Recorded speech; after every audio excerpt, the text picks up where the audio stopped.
What's up, guys? Mike Tierney here from Princess Auto. Welcome to Tech Tips with Mike T. We're talking about black water systems today. So when it comes to your black water, obviously that's your sewer system. So you've got a gray side and you have a black side. Typically on most RVs that are fairly large, you're going to have two separate tanks, whether they're 40 gallons, 20 gallons, 30 gallons, whatever that might be in size, that will be on board.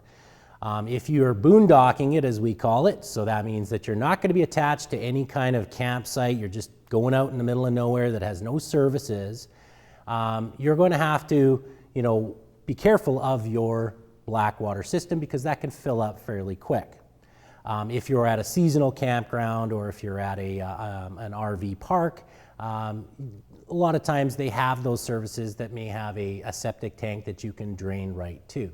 So some of the components that your black water system, if you're starting out or you're replacing, will require. So the first thing you're going to need is some sort of hose. So your hose assemblies, they're usually flexible. They usually have a male and a female spot so that you can attach to. They typically may come with covers so you can cover up everything once you've drained. In this case, this product, it has a kind of a cone. So this is designed to go into an RV campground that actually has a sewer dump. So you're not just holding the black water, you're actually dumping it as you go. So this will just seat inside so it prevents a seal and as gas is escaping from the septic tank.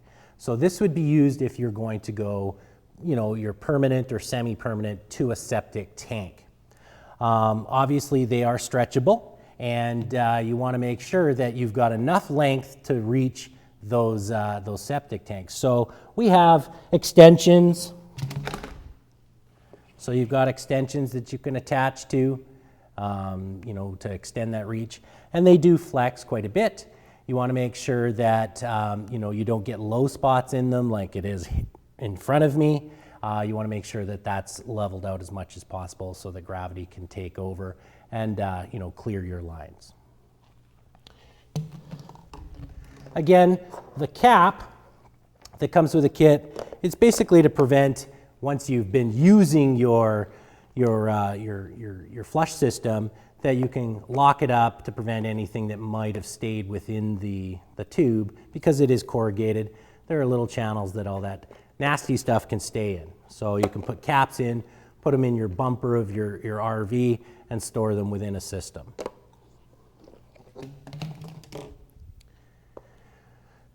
They don't last forever. So being a sewer system, we have kits that you can make by yourself. You can actually add ends.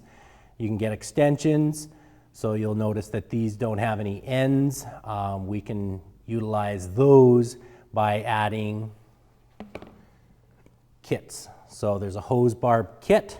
So here on this side, you can see that it's just got a hose barb. And then we can add that on, put a clamp on, and now we've created a new kit. So if you've got a break in your line and maybe you're an old line and you want to just add a kit to it, and then it'll have the locking mechanism on this side.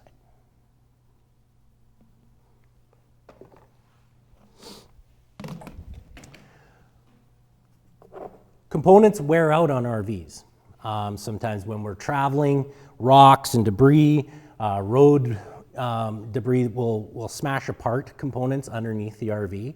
So we use valves. So this valve here, it is our open and closed. So we open it and close it, and we usually typically have at least 2 or 3 of these on an RV. So one will typically be to your gray system, one will go to your black system, and then depending if you've got a freshwater system, you may also have a valve there to drain out the bottom of your freshwater, and that's typically just onto the ground. So these do wear out. There are seals within them. They do crack, handles break. You just have to replace them every now and again, and this is a great simple kit. It just uses 4 bolts, and make sure that your tanks are empty before you attempt this. That's a big tip.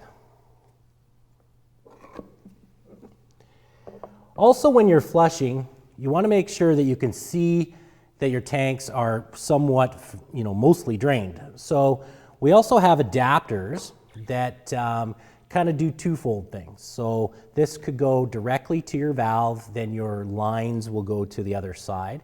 And you'll notice that this model is clear. So this allows us to see the materials that are coming out, whether that's your gray water or your black water, to see how much has been flushed out, or if you need to do a little bit more care to get rid of the materials that are in there. So you can visually see it all coming out. In this case, this one also has an added flush system. So it has a garden hose attachment that you would attach your garden hose. It has a butterfly valve, and you can use this to flush your black water tank. Now, this may not work for all RVs, okay? So what it does is it shoots the water from your garden hose into the pipe coming from your black tank.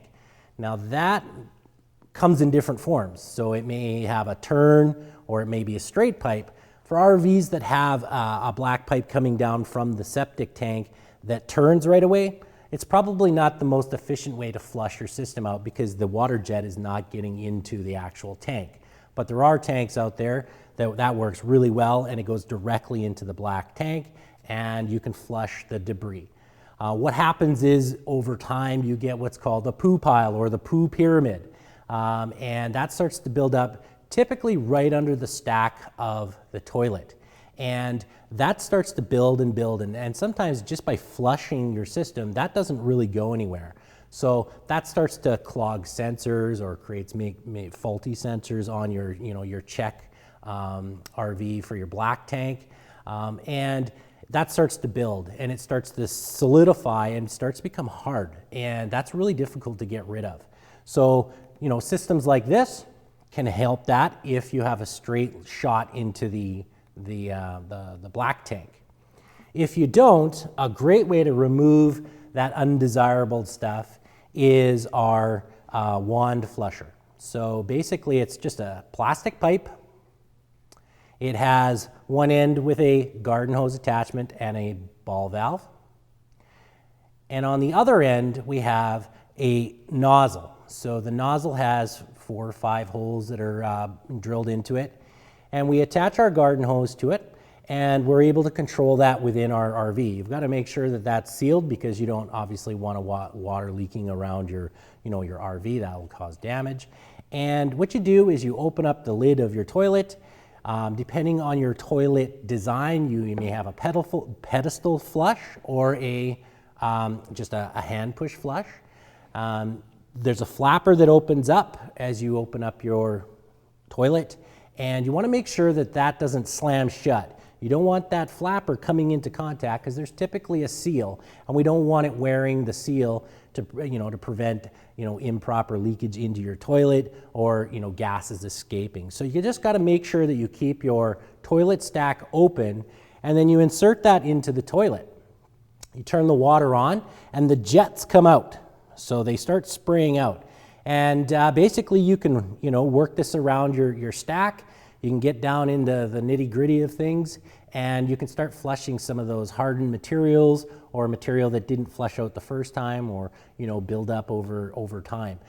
It's a great little tool. I use this 2 or 3 times a year, specifically mostly when we're going to be dumping for the final close up of the RV. But basically, just keep flushing the toilet. Just keep your black water valve open, and just let it flush out, let it flush out.